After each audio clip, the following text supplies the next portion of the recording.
Netanyahu को Biden का full support.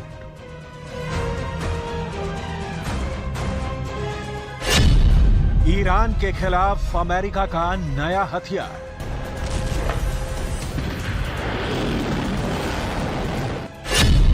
तेल अवीव आ रहा है $100 करोड़ का हथियार।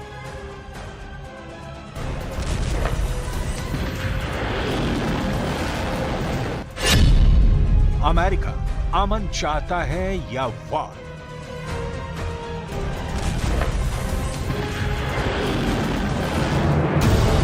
ये सवाल बहुत जरूरी है क्योंकि ना तो दुनिया के नक्शे पर क्षेत्रफल के हिसाब से ना आबादी के हिसाब से इजरायल ईरान के सामने टिकता है।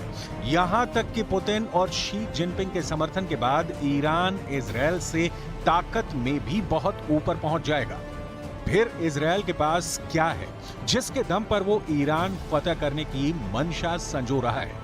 इसे समझने के लिए आपको अमेरिका की वो नई खेप देखनी होगी जिस पर बाइडेन ने मुहर लगा दी है। एक नई रिपोर्ट के मुताबिक अमेरिका के राष्ट्रपति जो बाइडेन प्रशासन एक नए हथियार सौदे की शुरुआत पर विचार कर रहा है जिसके तहत इजरायल को $100 करोड़ से अधिक के हथियार बेचे जाएंगे।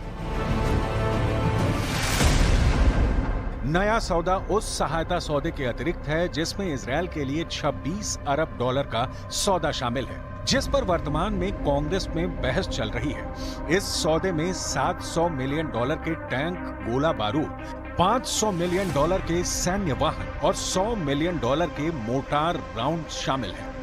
He strongly supports this package to reinforce Israel and Ukraine, and let's not forget the humanitarian aid that's needed for the Palestinian people in Haiti, in Sudan.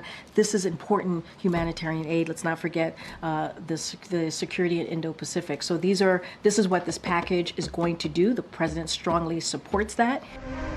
America ने अभी 2 दिन पहले ही ऐलान किया था कि इजरायल अगर ईरान के खिलाफ बदले की कार्रवाई करता है तो उसका साथ नहीं देगा। यहां तक कि बेंजामिन नेतन्याहू को जो बाइडेन ने साफ लहजे में कहा था कि इजरायल को संयम बरतना होगा। और उसके बाद अमेरिका में इस बात की बहस चल रही है कि ऐसे हालात में इजरायल को मदद की दरकार है और उसे हथियार पहुंचाए जाने चाहिए। अमेरिका के इजरायल को इस शह की कीमत क्या होगी, इसे समझना बहुत जरूरी है। 1916 किलोमीटर ये तेल अवीव से तेहरान की दूरी है। 9437 किलोमीटर ये तेल अवीव से अमेरिका की दूरी है। 3686 किलोमीटर ये तेल अवीव से मॉस्को की दूरी है। ये दूरियां मैप पर दिखाने का अर्थ ये है कि ईरान इजरायल युद्ध भड़का तो उसकी जद में दुनिया का कितना प्रतिशत हिस्सा आएगा। यही नहीं, अमेरिका के अलावा फ्रांस है, जर्मनी है, ब्रिटेन है, इटली है जो इजरायल के साथ कंधे से कंधा मिलाकर खड़े हैं। इन देशों के साथ रहते हुए कहा जा सकता है कि ईरान चाहे जितनी ताकत जुटा ले, इजरायल के खिलाफ उसके हमले नाकाम होने की पूरी संभावना होगी। लेकिन यहाँ इजरायल को मिल रही यूरोपीय देशों से मदद की चर्चा नहीं, चर्चा अमेरिका से मिल रही मदद की जिसके दम पर इजरायल खड़ा है। ईरान से दो हाथ करने के लिए अभी ही नहीं, अमेरिका इजरायल का ऑल वेदर फ्रेंड रहा है। अमेरिका ने बीते कुछ सालों में इजरायल को दुनिया की सबसे उन्नत मिलिट्री में से एक बनाने में पूरी मदद की है। अमेरिकी फंड की मदद से इजरायल अमेरिका से सैन्य साजो सामान की खरीद फरोख्त करता है। अमेरिका ज्यादा से ज्यादा इंटरसेप्टर मिसाइल दे रहा है ताकि इजरायल को आयरन डोम एयर डिफेंस सिस्टम की कमी ना पड़े। एक इंटरसेप्टर मिसाइल की कीमत लगभग $40,000 से $50,000 होती है। साजिश बहुत खतरनाक हो रही है। युद्ध की साजिश तो और भी बड़ी तबाही लाई जाएगी। पूरी दुनिया को यही डर इस वक्त ईरान और इजराइल को लेकर है जो करीब 1.5 साल पहले रूस और यूक्रेन को लेकर था।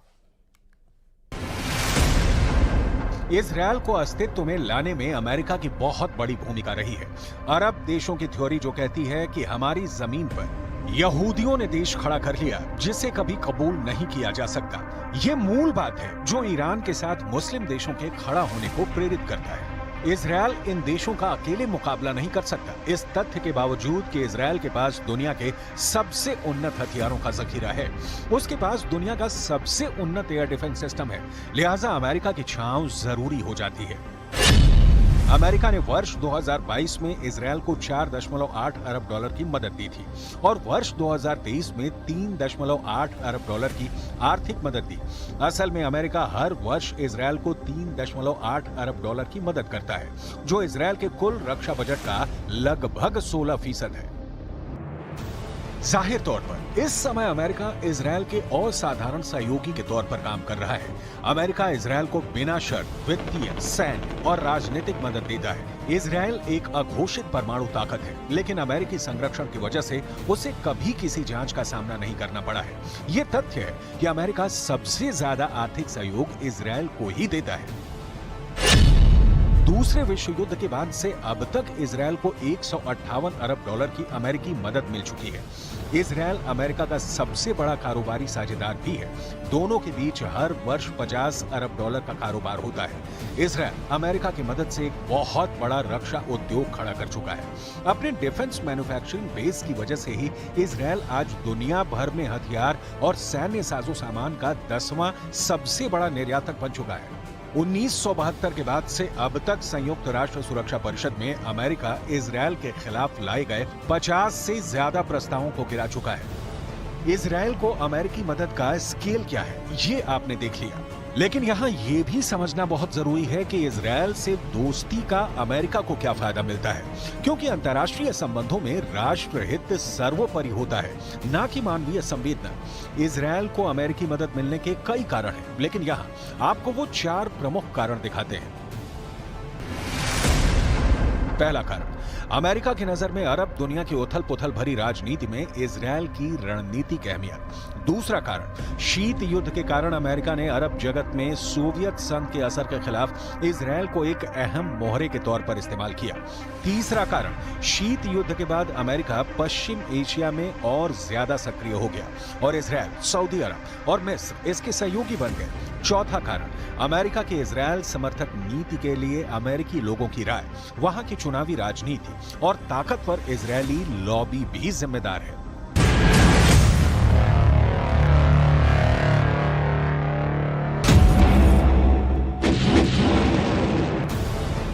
मतलब अमेरिका का मध्य पूर्व में वर्चस्व बना रहे, इसके लिए इजरायल बहुत महत्वपूर्ण हो जाता है। लिहाजा अमेरिका में राष्ट्रपति कोई भी हो, इजरायल के लिए उसकी नीतियां समान होती हैं। जो बाइडेन जिस तरीके से इजरायल की मदद कर रहे हैं, ये उसी नीति का हिस्सा है। लेकिन सवाल सिर्फ अमेरिका से मिल रही इजरायल को मदद भर का नहीं है। सवाल है ईरान को किन किन देशों से मदद मिल रही है। ईरान और इजरायल की सीमाएं एक दूसरे से नहीं लगती हैं।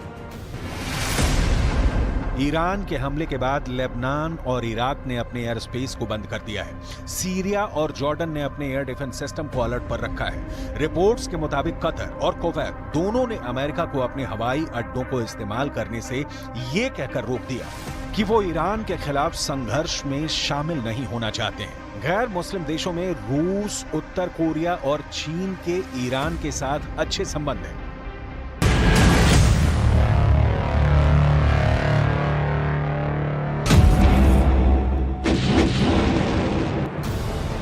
युद्ध सिर्फ हथियार और पैसे से नहीं लड़े जाते, लेकिन साथ ही अगर अमेरिका की तरह ताकतवर हो तो जीत की गारंटी भले न मिले, सुरक्षा का भरोसा तो होता ही है। इजरायल पलटकर ईरान को नहीं मारता तो विश्व बिरादरी में सिर्फ उसकी फजीहत नहीं होगी, बल्कि अमेरिका की भी हेठी मानी जाएगी। इधर ईरान के साथ मुसीबत में रूस जैसे देशों ने साथ नहीं दिया तो अमेरिका के खिलाफ वाले गुट की हार मानी जाएगी। जाहिर है युद्ध भड़काने में ये थ्योरी भी काम आ रही है और यही कारण है कि इजरायल और ईरान दोनों उबल रहे हैं, एक बदले की आग में, दूसरा बदले के बाद आग को भड़काने से रोकने के लिए।